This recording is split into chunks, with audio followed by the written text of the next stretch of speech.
Good morning बच्चों। आज 12वीं के अर्थशास्त्र में देखेंगे बाजार के विभिन्न रूप में बाजार के विस्तार को प्रभावित करने वाले तत्व। तो बाजार के विस्तार को प्रभावित करने वाले तत्व में दो है, वस्तु की विशेषता होती है और दूसरा है देश की आंतरिक दशाएं। तो देश की आंतरिक दशाएं भी इसको प्रभावित करते हैं। तो हम पहले देखते हैं वस्तु की विशेषता। वस्तु की विशेषता किस प्रकार से बाजार के विस्तार को प्रभावित करती है। तो पहला है इसमें व्यापक मांग। वस्तु की विशेषता के अनुसार व्यापक मांग बढ़ती है। अगर वस्तु अच्छी है, क्वालिटी उसकी अच्छी है, तो उसकी मांग भी बढ़ेगी, उसके बाजार का विस्तार बढ़ेगा, उसका मांग व्यापक होगा। क्योंकि हम देखेंगे जो भी अच्छी वस्तुएं हैं जो हमको पसंद आए या जो लंबे समय तक टिकाऊ रहे, वह वस्तु की जो बाजार की स्थिति है वो अच्छी होती है, फैली हुई रहती है, पूरे देश में विदेश में उसका मांग रहता है, उसका जो वस्तु का जो बाजार है बहुत विस्तृत रहता है। दूसरा है वहनीयता, वहन करने की क्षमता। वो ज्यादा दिन तक हमारे पास रहता है वो वस्तु। और वहनीयता मतलब है बहुत पूरे देश में फैला होने के कारण उसका बाजार की मांग, बाजार में उस वस्तु की मांग बढ़ी रहती है। बढ़ने के कारण उसका विस्तार बढ़ता है। विस्तार बढ़ने के कारण वो जो है पूंजी का जो विस्तार है वो बढ़ता है। वस्तु जो है व्यापक, उसका मांग बढ़ता है, ढोने का काम अधिक होता है। फिर देखते हैं टिकाऊपन। अगर कोई वस्तु अधिक समय तक टिकाऊपन रहता है, जैसे इसमें देखेंगे व्यापक मांग किस वस्तु का बनता है, जो जिसका चारों तरफ फैला हो रहता है। वहनीयता, वहन करने की क्षमता, जो जिसको हम बहुत दूर तक ले जा सकते हैं। वहन मतलब जैसे भारी वस्तु है, ईंट का है, रेत का है, पत्थर का है, उसको हम वहन नहीं कर सकते। वहनीयता की क्षमता उसमें कम होती है, तो वो वस्तु का विस्तृत बाजार नहीं रहता, सीमित बाजार रहता है, उसको एक दूरी तक ही ले जा सकते हैं। परंतु सोना, चांदी, हीरा, जवाहरात ऐसा जो वस्तु है उसको हम वहन कर सकते हैं, उसमें ज्यादा हमको दिक्कत नहीं आएगी, उसमें ज्यादा खर्च नहीं बैठता, तो उसको हम अपने देश में वहन कर सकते हैं और विदेशों के साथ भी व्यापार कर सकते हैं। तो ये विस्तृत रहता है इसका बाजार, सोने चांदी का, हीरे जवाहरात का, क्योंकि कम वजन में कम रहता है, मूल्य में अधिक रहता है, तो ये बहुत दूर तक फैला रहता है, इसका भी बाजार विस्तृत रहता है। वैसे ही टिकाऊपन, जिस वस्तु का टिकाऊपन अधिक रहता है उस वस्तु का बाजार बहुत विस्तृत रहता है, फैला हुआ रहता है, क्योंकि ये जल्दी नष्ट होने वाला नहीं रहता।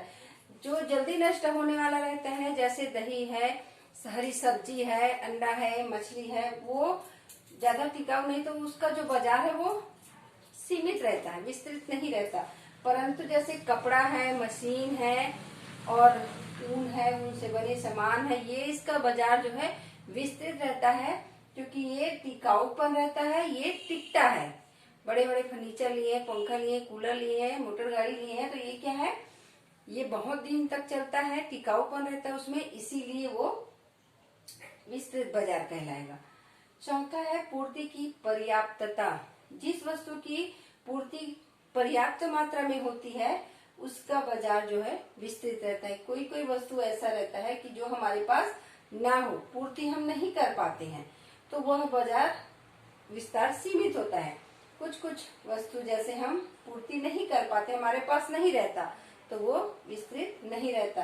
परंतु जो हमारे पास है, जैसे चाय का है, कॉफी का है, कपड़े का है, ये बाजार ये वस्तु हमारे पास पर्याप्त रहता है, तो इसकी पूर्ति हम पर्याप्त कर सकते हैं, तो ये इसका बाजार जो है विस्तृत रहेगा, सीमित नहीं रहता।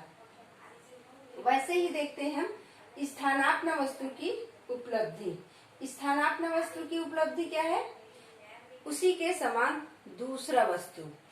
अगर कोई वस्तु हमारे पास नहीं है तो उसकी जगह में हम दूसरे वस्तु का उपयोग कर सकते हैं। अगर हमारे पास कॉफी अगर हमको महंगी पड़ रही है तो चाय का उपयोग कर सकते हैं। तो ये क्या है, उसके समान हम दूसरा उपयोग कर सकते हैं। तो ऐसी वस्तुओं का बाजार जो है बहुत विस्तृत रहता है, क्योंकि एक नहीं तो हम दूसरे का उपयोग कर सकते हैं, क्योंकि हमको अपने बजट के अनुसार उसका इस्तेमाल करना रहता है और जगह के अनुसार भी वो मिलता है। तो अगर हम यहाँ पर चाय पीते हैं, कहीं और चले गए तो हमको चाय नहीं मिलेगा तो हम कॉफी खरीद सकते हैं, कॉफी पी सकते हैं। तो वो स्थानापन्न वस्तु वहीं पर काम आता है। तो ऐसी वस्तुओं की जो बाजार है, उपलब्धि है, वो जो है बाजार के विस्तार को देता है। मतलब इस वस्तु का बाजार विस्तृत होता है। कीमत की स्थिरता, जहाँ पर कीमत की स्थिरता होती है वहां भी वस्तु का बाजार विस्तृत होता है, क्योंकि कीमत के उतार चढ़ाव में व्यापारी को भी नुकसान होता है।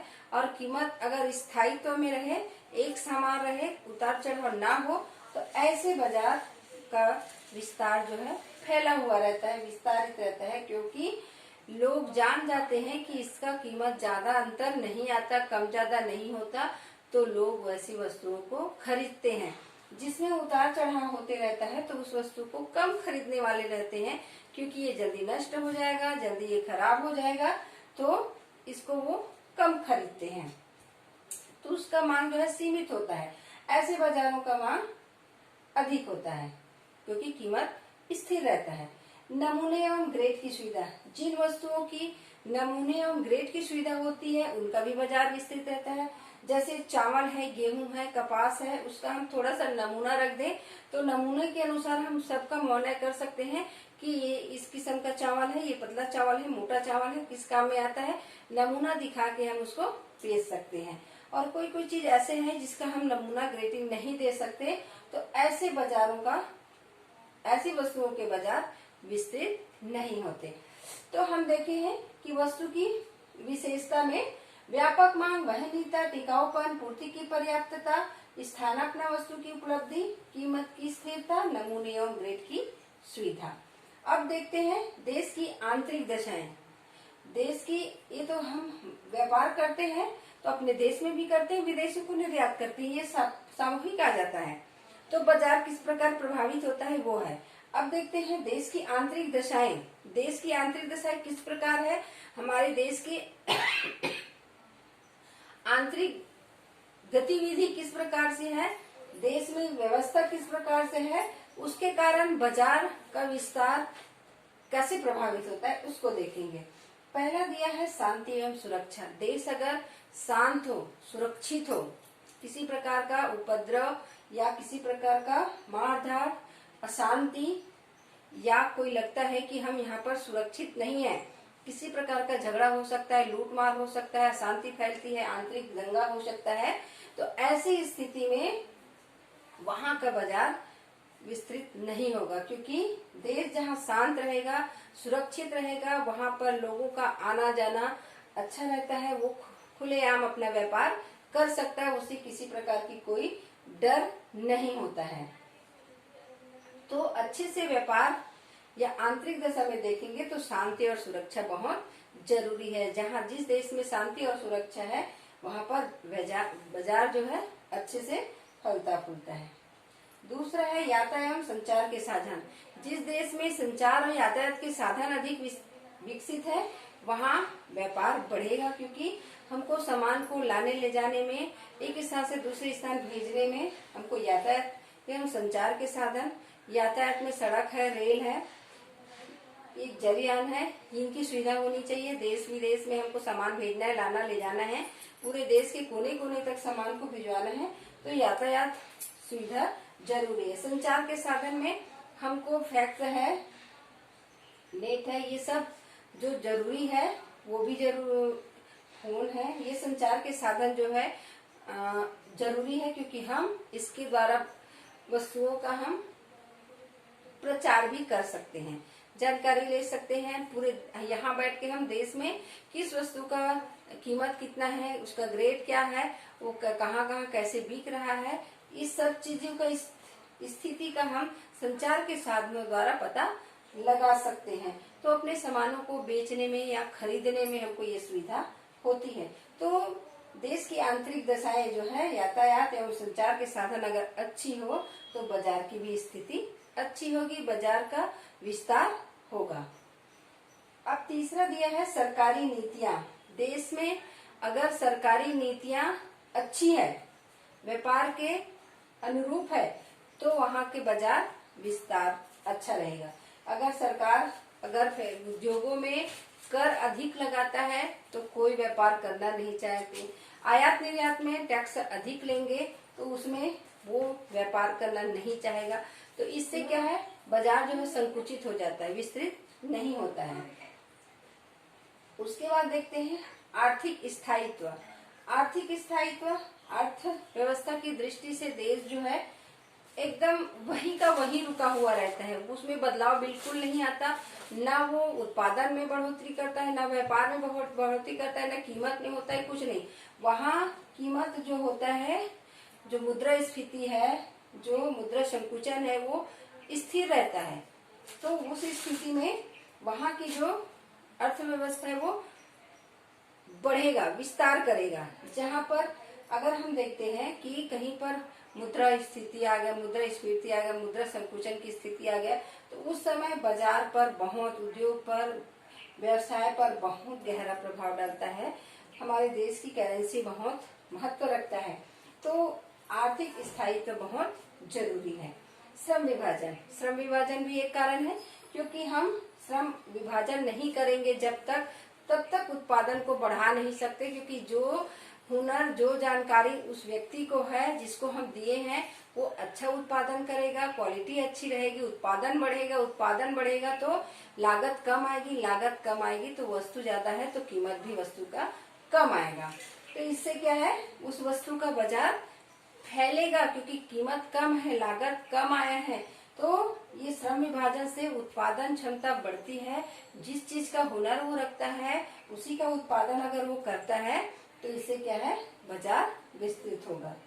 सुदृढ़ बैंकिंग प्रणाली, हमारे देश की बैंकिंग प्रणाली अगर सुदृढ़ है तो व्यापारियों को भी और जो उद्योगपति है उनको भी कोई भी व्यवसाय करने में, उत्पादन करने में कोई दिक्कत नहीं आएगी। कभी भी वो लोन लेकर, बैंक से सहायता लेकर अपना व्यापार बढ़ा सकता है और किसी प्रकार का उसको ब्याज का डर नहीं लगेगा और किसी प्रकार की और दिक्कतें नहीं आएगी। तो वो अपना काम सुचारू रूप से कर सकता है। और जिस देश में बैंकिंग प्रणाली अच्छी हो, वहाँ की बाजार व्यवस्था भी अच्छी होती है, उद्योग की व्यवस्था भी अच्छी होती है, पूंजीवादी इसका भरपूर सहयोग लेते हैं, जिससे क्या है, बाजार का विस्तार बढ़ता है और इससे जो है लोगों को और ज्यादा लाभ होता है। क्योंकि बाजार का विस्तार पूरे देश में, विदेश में तक हमको करना रहता है। तो ये हो गया देश की आंतरिक दशाएं। आंतरिक हमारे देश की दशा जब अच्छी होती है तो बाजार का विस्तार बढ़ता है। तो ये रहा बाजार के विस्तार को प्रभावित करने वाले तत्व।